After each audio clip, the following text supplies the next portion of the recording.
வெண்முரசு. கார்கடல் 61. வாசிப்பது சந்தீப்.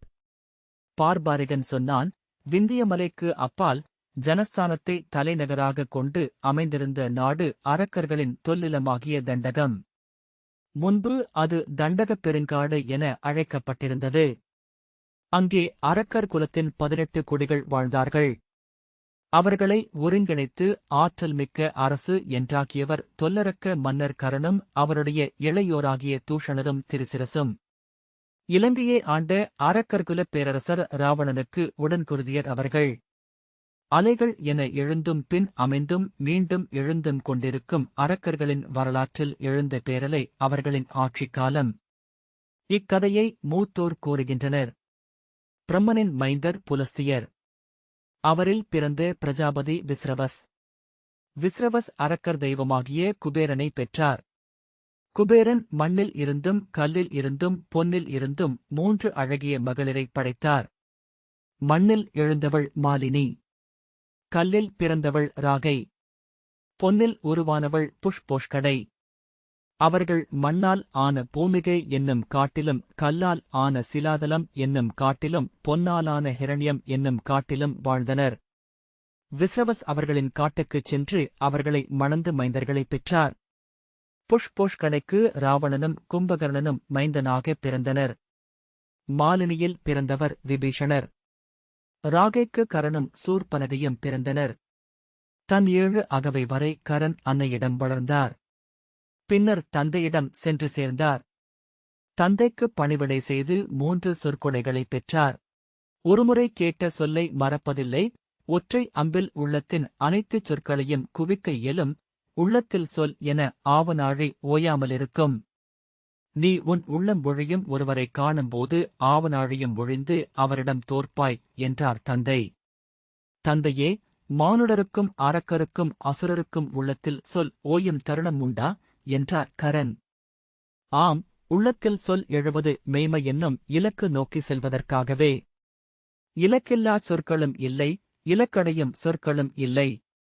பல்லாயிரம் கோடிச் சொற்கள் இலக்கு பிறழ்ந்து உதிர்கின்றன.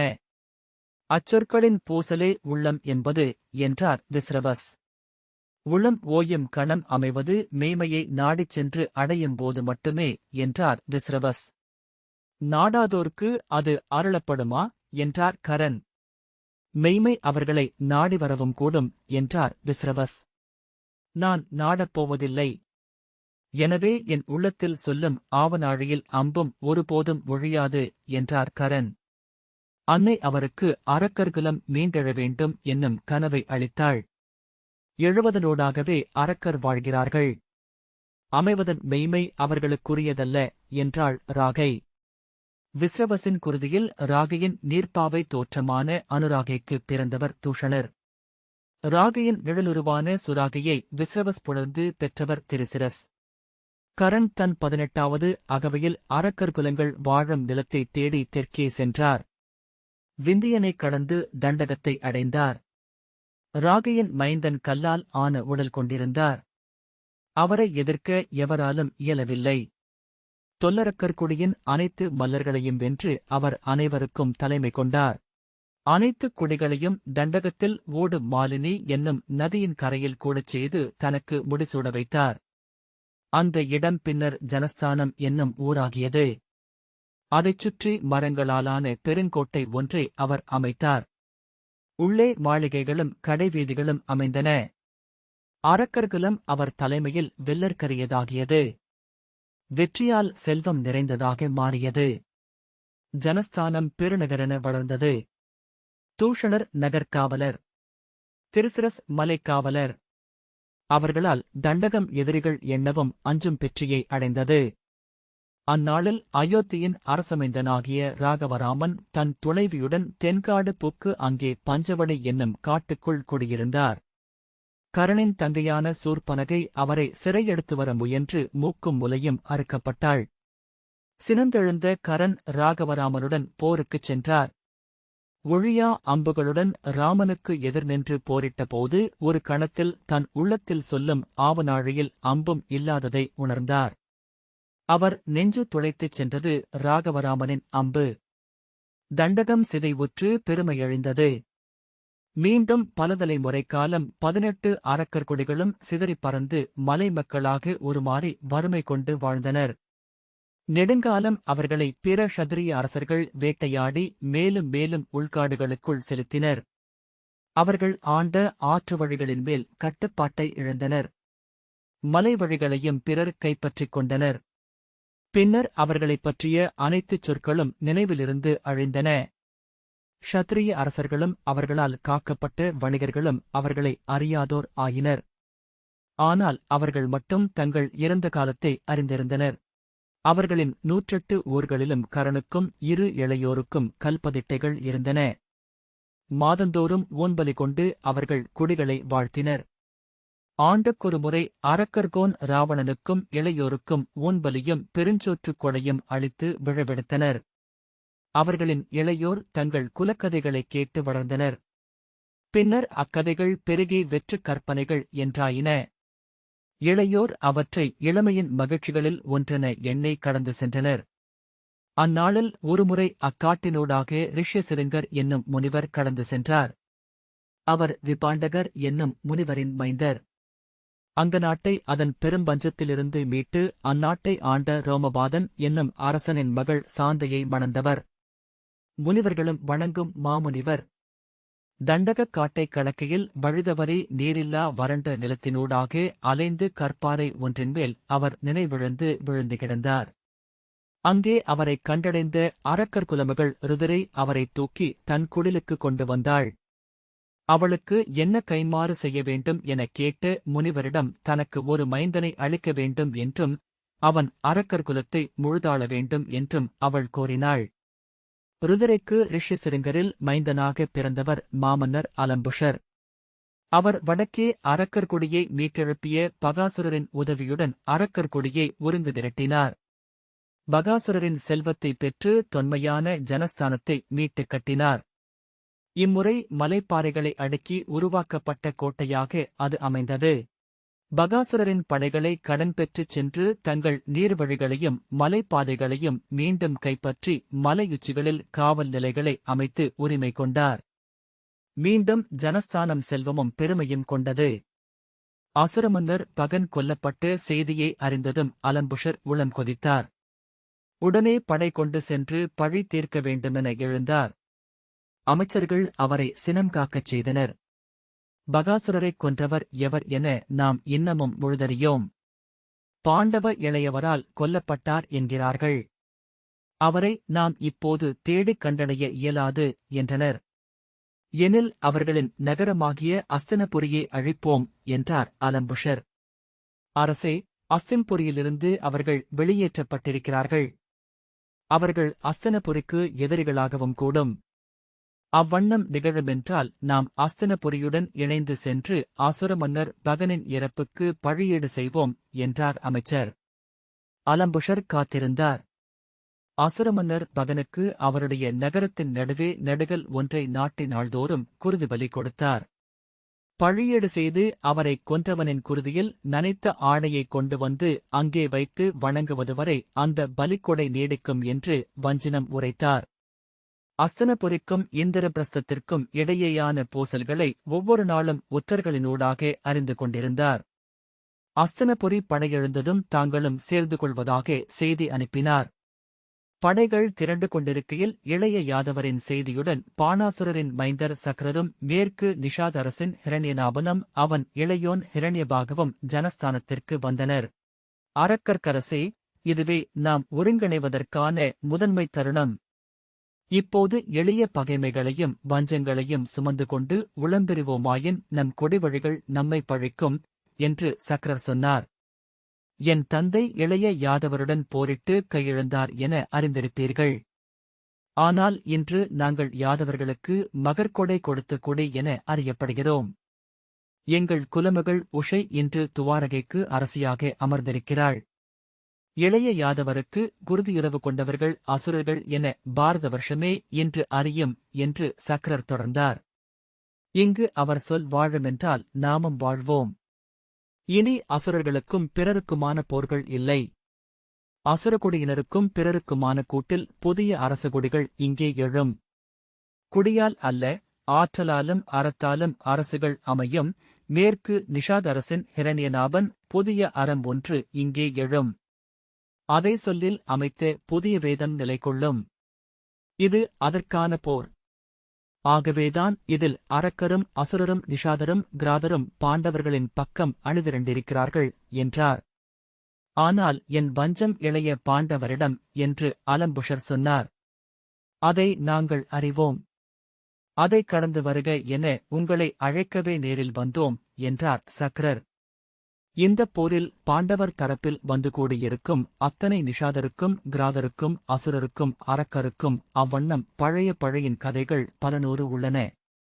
நமக்கும் அவர்களுக்குமான போர் என்பது இந்த யுகத்தில் தொடங்கியது அல்ல, ஆனால் வரும் யுகத்தில் அது மறைவதற்கு வாய்ப்புள்ளது. அதன் பொருட்டு களமிறங்குவோம். அதை வென்று நம் கொடிவழியினருக்கு அளிப்போம். அலம்புஷரின் அமைச்சர் அவ்வண்ணம் மறையும் பகையா அது? நமது தெய்வங்கள் வேறு, நமது வேதம் வேறு, நமது மூதாதையர் வாழும் உலகம் முற்றிலும் வேறு என்றார். அமைச்சரே, நம் குடியில் பிறந்தவர்களே அவர்கள் வணங்கும் தெய்வங்களான வருணனும் இந்திரனும் யமனும் குபேரனும் என நூல்கள் சொல்கின்றன. வேள்வியில் அவிகொண்டு அவர்கள் தேவர்களாயினர். அரக்கர் குடியில் பிறந்த இடும்பியின் மைந்தர் கடோத்கஜர் இன்று அரசகுடி மங்கையை மணந்திருக்கிறார். அவர் குடியில் நாளைய பெரும்புகள் கொள்ளும் அரசகுடி எழும் என்கின்றனர் நிமித்திகர். நாமறிந்த காலம் கதைகளில் வாழ்வது, வரவிருப்பதோ தெய்வங்களின் கனவில் எழுவது என்றார் சக்ரர். அமைச்சர், குருதி ஒருபோதும் எல்லைகளை மீறாது என்றார். இல்லை அமைச்சரே, குருதி கங்கையைப் போல. அது இணைப்பெருக்குகள் வழியாகவே ஆற்றல் கொள்கிறது.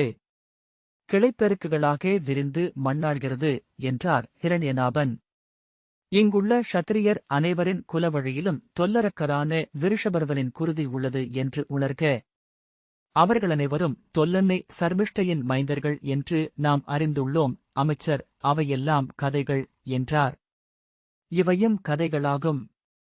கதைகளே விதைகள், அவற்றிலிருந்தே வாழ்வு முளைத்தெழுகிறது என்றார் சக்ரர். நான் சொல்லிழந்துள்ளேன் சக்ரரே. என்ன முடிவெடுப்பதென்று அறியாதவனாகிவிட்டேன் என்றார் அலம்புஷர். அமைச்சர், நாம் நம் தெய்வங்களிடமே கோருவோம். அவர்கள் முடிவு செய்க என்றார். ஆம், அதுவே அரக்கர்களின் வழி என்றார் அலம்புஷர். மூதாதையர் நல்ல முடிவை எடுக்கட்டும். எதிர்பார்த்திருக்கிறோம் என்றபின் சக்ரரும் நிஷாத அரசர்களும் திரும்பிச் சென்றார்கள்.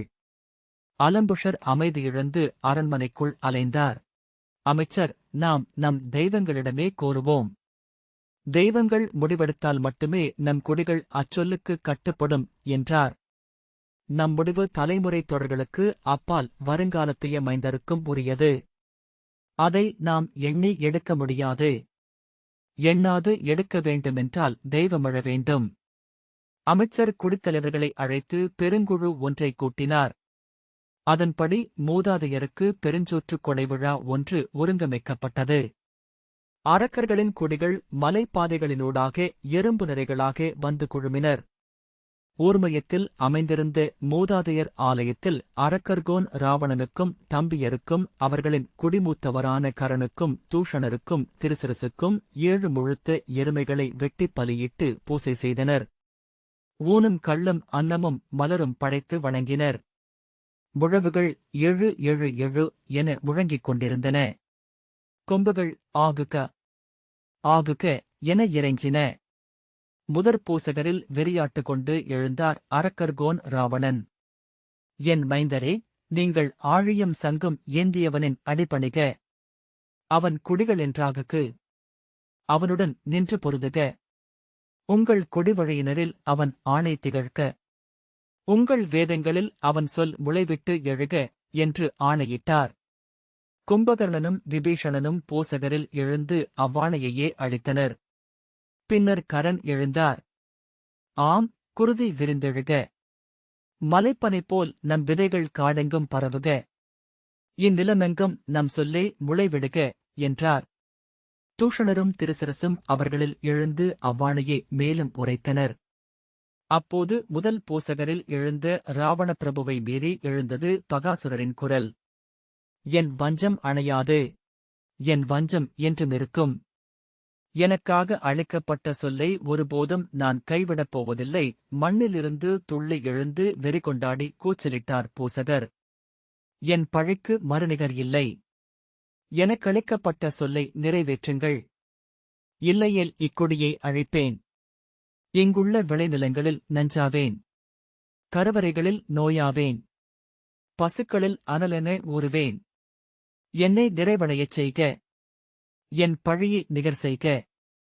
பிற தெய்வங்கள் ஒவ்வொன்றாக விழுந்து மலையேற பகாசுரர் மட்டும் நின்று ஆடினார். இரு கைகளிலும் பந்தங்களை ஏந்திச் சுழன்றார். அவரை நோக்கி நின்றிருந்த அரக்கர்கள் தன்னுணர்வு கொண்டு வஞ்சம் எழுக. பெருவஞ்சமே எழுக. ஆம், பழிநிகர் செய்வோம். பழிநிகர் செய்ய உயிரளிப்போம் என தங்கள் கதைகளையும் விற்களையும் வாள்களையும் வேல்களையும் தூக்கி ஆட்டி கூச்சலிட்டனர்.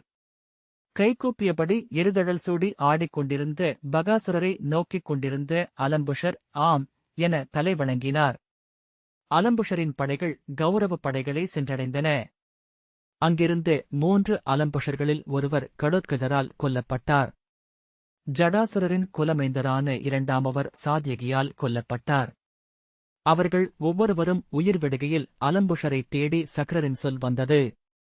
இந்தக் களத்தில் வீணே உயிர்விட வேண்டியதில்லை அரக்கர்க்கரசே. இங்கே பிற எவரும் வெல்லப் போவதில்லை. வெல்லும் சொல்லை நம் குடிக்குரியதாக்கு. இன்னமும் கூட உங்களுக்கு வாய்ப்புள்ளது. அலம்புஷர் நான் சொல்லுக்கு கட்டுப்பட்டவன் என சொல்லி அனுப்பினார். 3 சொற்களுக்கு அரக்கர் குடியினர் கட்டுப்பட்டவர்கள். நெறிநூல்களின் சொற்களை விட மும்மடங்கு மூதாதையர் சொற்களுக்கு.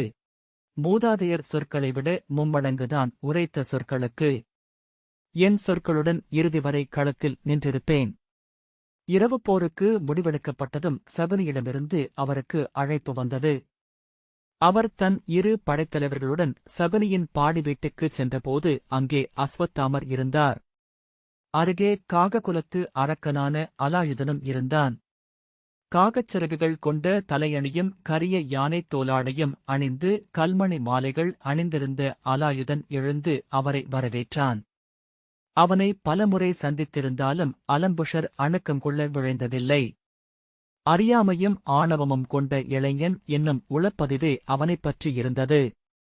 அலாயுதன் கன்னங்கரிய நிறமும் நரம்புகள் ஒடிய பெரிய கைகளும் முன்னந்திய தாடையும் மின்னும் சிறிய விழிகளும் கொண்டு விலங்கியல்பை காட்டுபவனாக தோன்றினான்.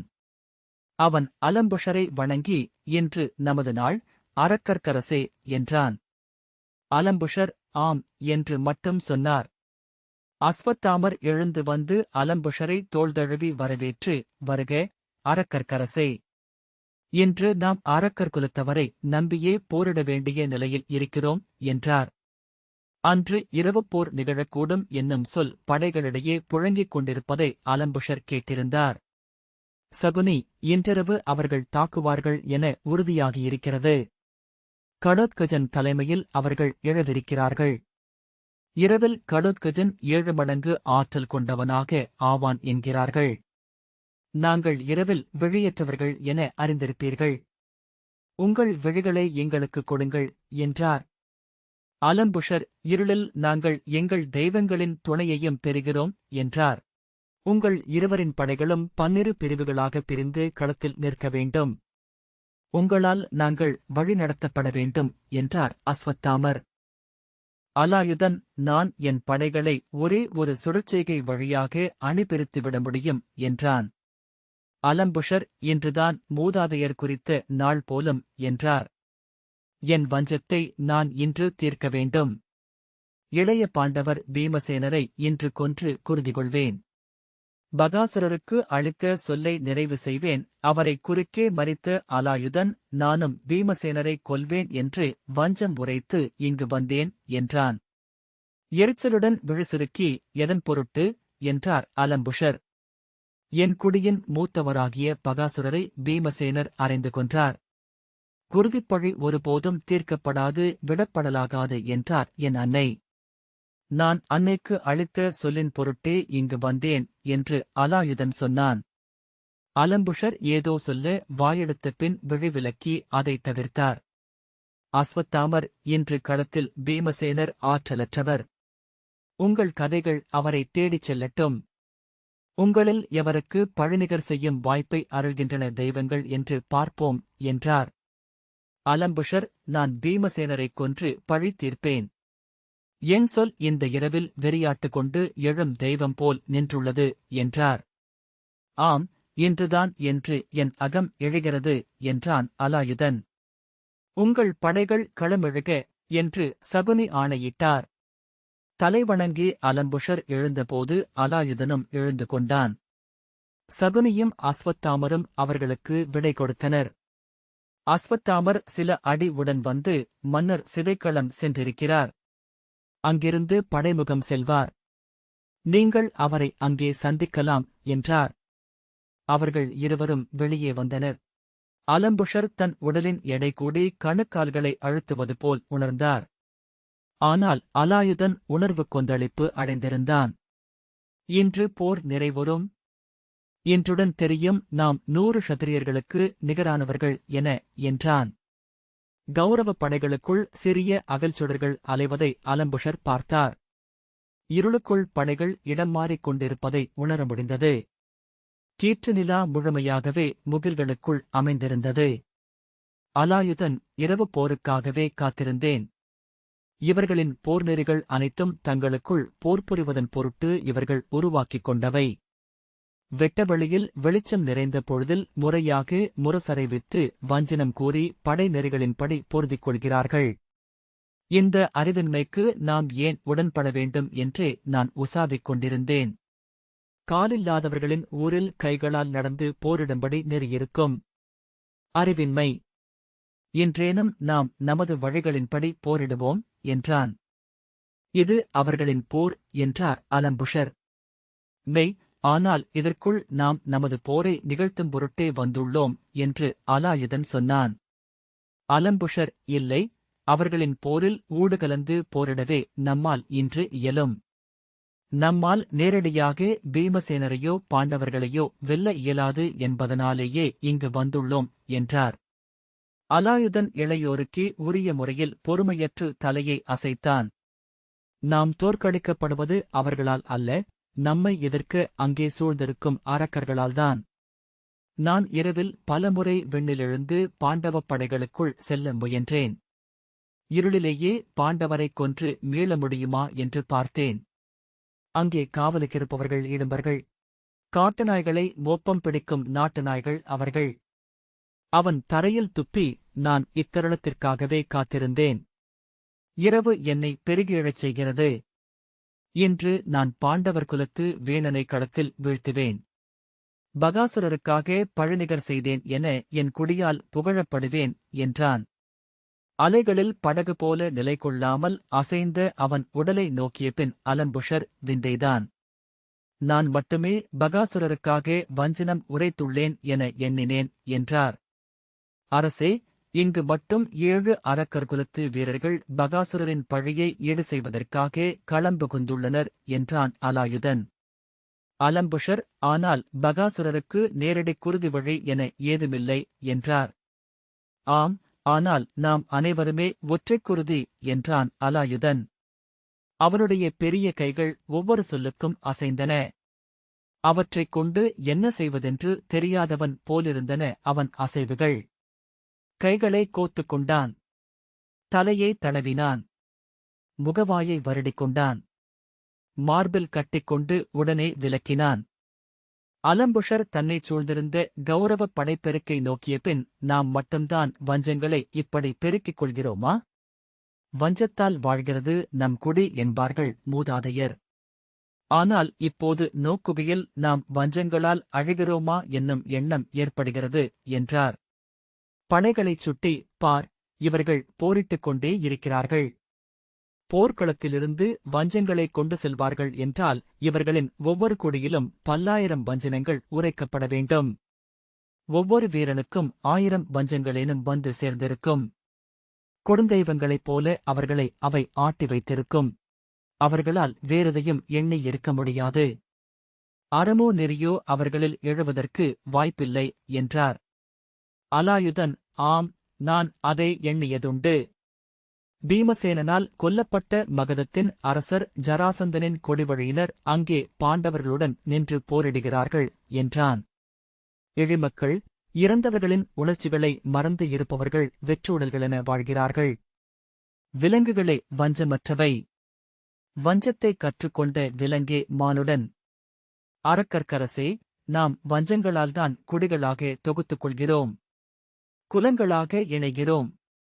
வஞ்சமே நம் மூதாதையரை நம்முடன் இணைக்கிறது.